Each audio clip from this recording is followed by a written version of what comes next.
Hello everyone. Welcome to my channel. Please subscribe and keep watching more details. Bold and the Beautiful. Sheila's jealous rage targets Taylor. Bold and the Beautiful discovers Sheila Carter, Kimberlyn Brown, at a really low point this week because her marriage is on the brink of disaster, and her husband is spending time with Dr. Taylor Hayes, Rebecca Budig. We're going to talk about Sheila targeting Taylor because she's terrified she is going to lose her precious Deacon Sharp, Sean Kanan. Right now, Deacon feels totally betrayed by his wife, Sheila. Of course, he's furious because she didn't tell him that lunatic Luna Nozawa, Lisa Yamada, is alive. It's clear that Deacon doesn't think he can trust Sheila, and with very good reason. Not only was she protecting Luna, her psychotic granddaughter who killed his two best friends, but also because Sheila knew that Luna targeted Will Spencer, Crew Morrow. If you remember, Katie Logan, Heather Tom, rented out Illinois Giardino for the party, so Luna attacked Will at Deacon's place of business. This could absolutely ruin everything he's worked so hard to build, and Sheila seems primarily to care about Luna's future, not Deacon's, the man she claims to love. Now, Deacon is turning to Taylor for help, and she's a well-respected therapist, so he feels like he's going to get some good advice. Plus, Deacon feels better when he's around Taylor. There's definitely a vibe between them, and she's a calming, rational influence.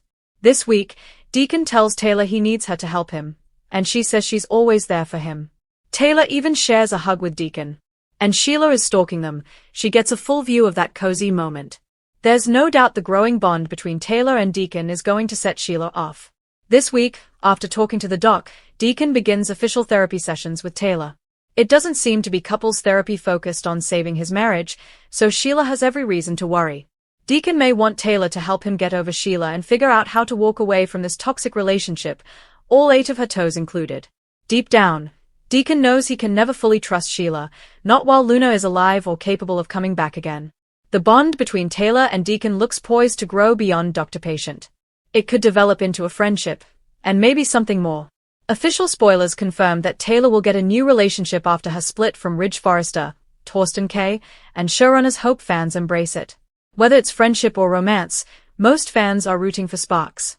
Given how much time Deacon and Taylor are spending together, and with Brooke Logan, Catherine Kelly Lang, hinting about fate bringing Taylor a new man, it's likely that romance is in the air.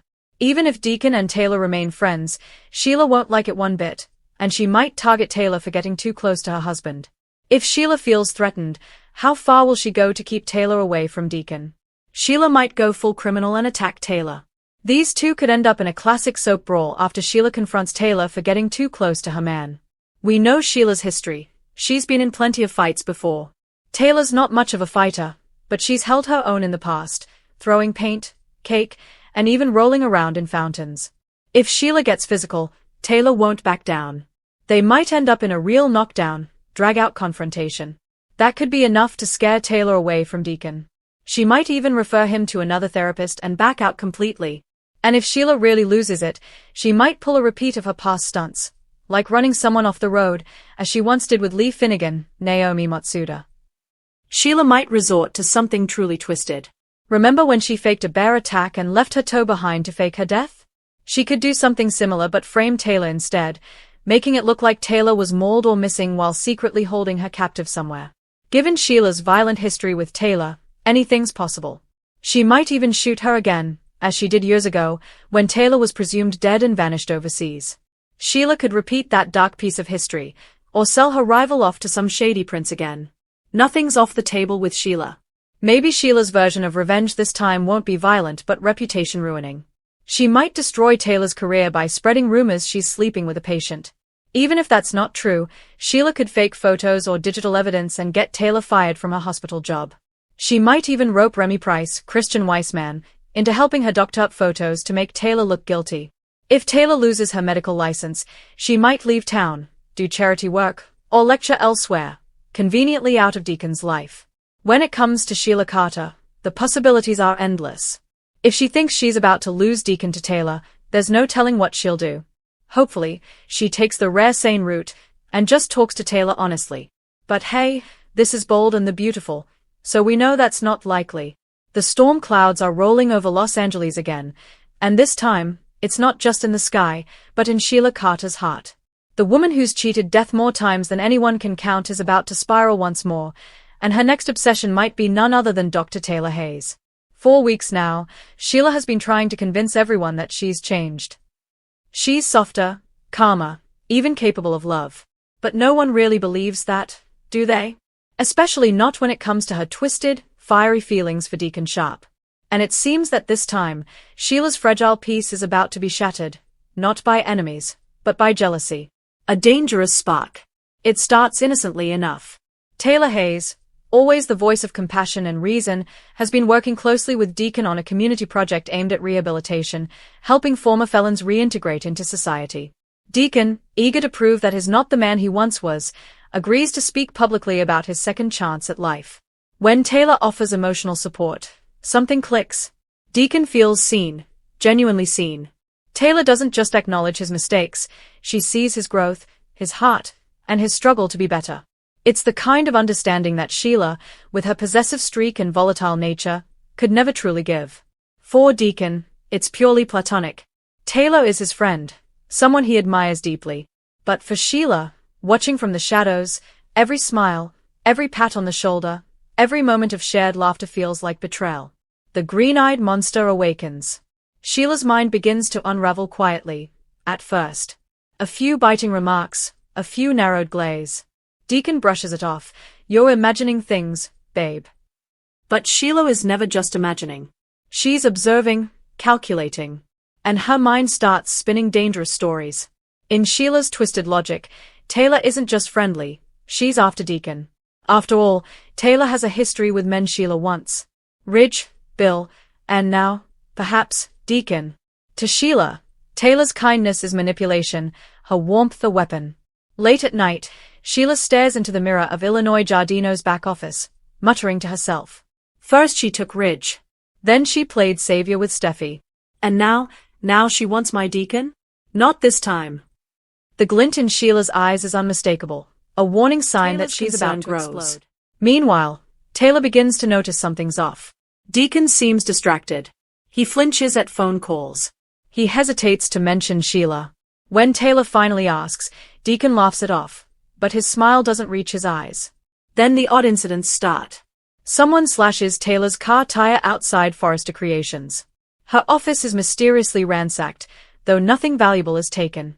A single red rose is left on her desk. No card, just the eerie symbol of love and danger intertwined. Ridge assumes it's a random act of vandalism. Brooke, ever suspicious, wonders aloud if Sheila might be involved. But Taylor refuses to believe Sheila would stoop that low. After all, she's been preaching forgiveness and second chances for months.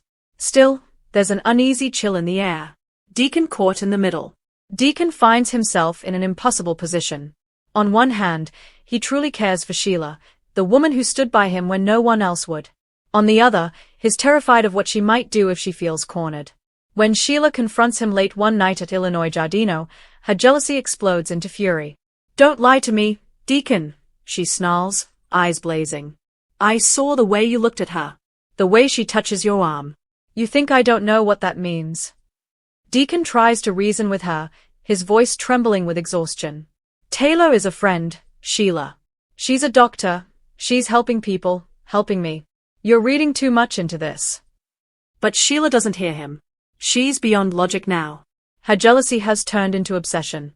If I can't have you all to myself, she whispers dangerously, then no one will. Deacon's heart sinks. He knows that tone, the quiet, deadly calm before Sheila's chaos erupts. A dangerous plan forms. Over the next few days, Sheila starts to plot. Her jealousy transforms into something dark and methodical. She begins following Taylor, waiting outside her office, watching her with Deacon from across the street. Every interaction feeds her rage. And then, the idea hits her. Taylor has always been the perfect woman, kind, intelligent, loved by Ridge, admired by everyone. But what if that perfect image were shattered? What if Taylor's halo fell, and everyone saw her as the manipulator Sheila believes she is? Sheila doesn't just want revenge. She wants destruction. She leaks a story anonymously to the press, twisting Taylor's words from a recent interview to make it seem like she's exploiting her patient's stories for fame. The tabloids eat it up. Within days, Taylor's reputation takes a hit. The Forrester family rallies around her, but Taylor knows, this attack feels personal. Brooke's warning. Brooke, ever perceptive, connects the dots. Taylor, she says gravely one afternoon, this has Sheila written all over it. Don't underestimate her. She's capable of anything.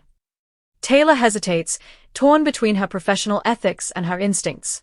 If I accuse her without proof, she'll only become more dangerous. But if I stay silent, Brooke finishes the thought for her. She'll keep coming. The showdown. The inevitable confrontation comes late one evening. Taylor locks up her office, turns to head home, and finds Sheila waiting by her car, eyes gleaming like a predator's. Sheila, Taylor says evenly, keeping her voice calm. You don't have to do this. Sheila smiles, a twisted echo of sweetness. Oh, but I do, Doctor. You've always had everything. The respect, the family, the love. But this time, you crossed a line. You went after my man. Taylor shakes her head gently. Deacon isn't yours to possess.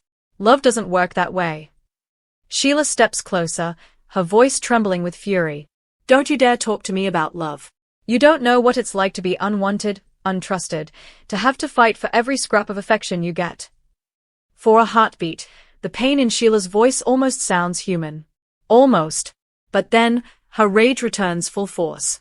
Just as the confrontation threatens to turn violent, Deacon arrives, breathless, shouting her name. Sheila. Stop. He rushes between them, grabbing her wrists. This isn't you. Tears streak down Sheila's face, a mix of anger, heartbreak, and fear. It is me, Deacon. It's always been me. The one you tried to change, the one you thought could be saved. Deacon's voice breaks. You can be saved, but not like this. A breaking point. Security arrives moments later, pulling Sheila away as she screams Taylor's name into the night. Taylor, shaken but unharmed, watches with a heavy heart. In that moment, she realizes something profound. Sheila isn't just a villain. She's a broken woman consumed by the kind of jealousy that turns love into poison. As the police sirens fade, Taylor turns to Deacon. She's not done. This isn't over. And Deacon, his eyes dark with regret, can only whisper, I know. The aftermath. The fallout from Sheila's jealous rampage will ripple across Los Angeles. Ridge will want Taylor to stay protected. Brooke will say I told you so. Deacon will be left questioning whether the woman he tried to save is truly lost forever. And somewhere, in the quiet of a jail cell, or perhaps on the run again, Sheila Carter will sit alone, her mind still whirling, her heart still burning with one thought. If I can't have love, no one will. Because in Sheila's world, jealousy isn't just a feeling, it's a fire. And it's far from extinguished.